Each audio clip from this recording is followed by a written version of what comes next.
I'm going to take you on a quick tour of the Calvin Simmons Library YouTube homepage. So this is the homepage for my YouTube account for the Calvin Simmons Library. You can see on the homepage I get kind of like an overview of everything that's here, including all of my uploads. On the videos tab, I see something very similar. These are all of the videos that I've uploaded to our channel.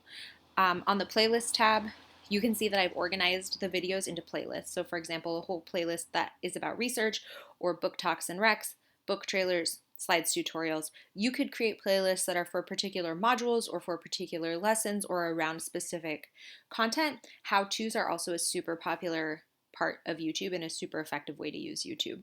Channels are just a list of channels that I follow. I've disabled discussion on all of the videos that I've posted. I'll show you how to do that in the video posting tutorial. And then I'm going to click on About. This is where I've put a link to the Calvin Simmons Library website. You are free to put links in there that you think are useful to sites that you maintain or sites that you just recommend to your students to use. And that's just a quick tutorial of what you see on the homepage for YouTube.